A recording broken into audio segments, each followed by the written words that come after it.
Imported flowers, books, at mga mamahaling perfume.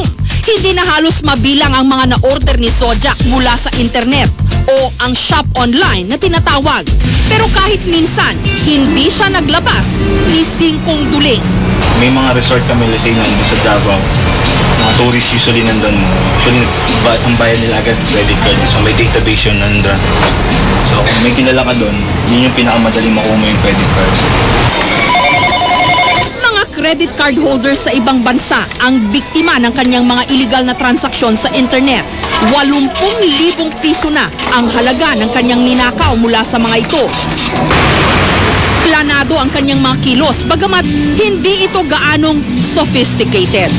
Pinapadala ko yun sa mga kakilala ko doon, kaibigan na mag-anak, na hindi nila alam. Kasi ang lalabas na pangalan doon, yung pangalan na nandun sa credit card. So tawag namin doon parang Dropbox namin sa US. After ma-confirm yun, may confirmation naman lagi email. Simple lang naman yung system na doon. Hacker ang tawag sa mga tulad ni Zodiac na illegal na pumapasok sa computer system ng iba. Ba't niyo ginagawa yun? Nung una, ano lang try lang. Parang, estudyante Parang, wala lang, masaya lang. Parang, hindi, mahina yung mahina yung admin ng site, mahina yung gumawa ng site. Cyberspace ang dinadaanan ng sari-saring impormasyon na nakaprogram sa milyong-milyong computer system sa buong mundo. Isa pang aminadong hacker ang nagpakita sa amin kung paano pumasok sa isang computer system. Itatago namin siya sa pangalang Ponching. Ayon kay Ponching, madali at walang kapagod-pagod ang mag-hack ng computer system. Ang magiging supposed victim natin is... Ayan. Sino yan? Si Ramones. Ramones. Siyempre ako kunwari. Okay. Kunwari ako, ang nick ko kasi dito is Nina Ganda. Kaya so kunwari magpapanggap ako na babae. Madali raw mabiktima ng hacking ang mga nasa chat room. Ang isang inosenteng cyber chat ay maaring mauwi sa big time hacking. So Nina Ganda yung natin, di ba? Yung gagamitin nating pang-akit. So, ang gagawin ko rito is gagawin ko si Nina Ganda. Yan ang isesend ko ngayon sa kanya. Okay. Ang file na ginawa ni Ponching ang siyang nagsisilbing susi sa computer ng kanyang ka-chat. Padadala ko sa kanya ngayon. Through DCC, Direct Client Connection yan. At nang tanggapin ng biktima ang file transfer na pinadala ng hacker, nagsimula na ang pagwawala ng kanyang computer. Kino-control ko yung PC niya. Ultimo mouse pointer niya, kaya kontrolin. Ayan ayan. Ayan, inopen niya close ko ngayon yan. Okay. Tanggalin natin arrange icons. Paglaruan natin ngayon yung icons sa mga PC niya. Gawa tayo ng folder. Hahaha. Isa pa.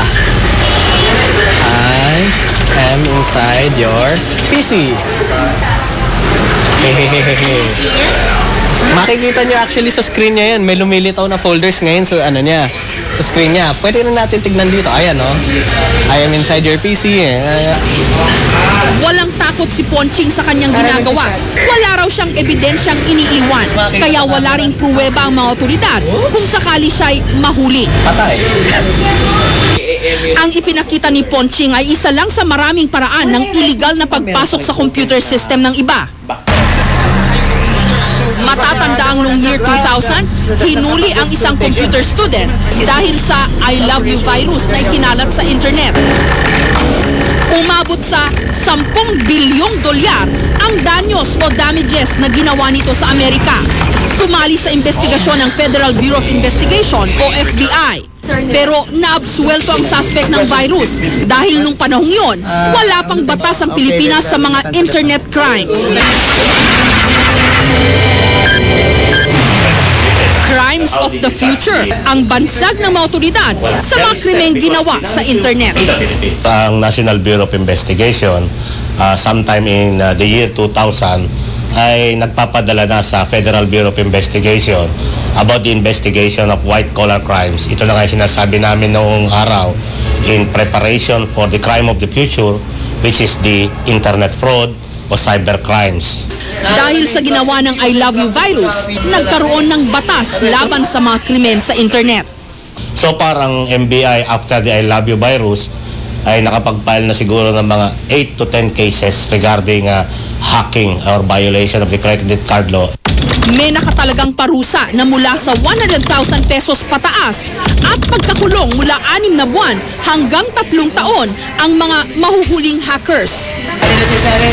Bagamat mahirap at makabago ang mga krimeng ito, positibo ang mga NBI agents na kaya nilang makipagsabayan sa mga internet criminals.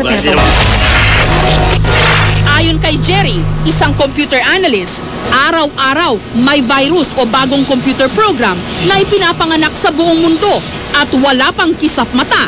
Madalian itong ikinakalat sa pamamagitan ng internet. Naging biktima ang kanilang kumpanya ng mga hackers. What they did was they changed the first page, the main page of BrainShare Online. Tapos nilagay nila yung identity nila, sino sila and everything. Tapos ang nilagay nila doon, ang purpose ng pag-hack nila actually is to tell basically the company where our website was hosted na hindi secure yung sistema nyo. That's what they said, no? Para mapatunayan ko sa inyo na hindi siya secure, napasok namin, napalitan namin yung main page. Naniniwala si Jerry na mas mainam ang maging maingat kesa magsisi sa huli. Kasi alam mo naman na ang ginagamit ng mga hackers or crackers na ito para pumasok sa computer system mo is computers or technology. So ang pinakamahusay na pangtapat sa kanya is technology din, no? So you have to have the proper application, software para mapangalagaan yung sistema mo.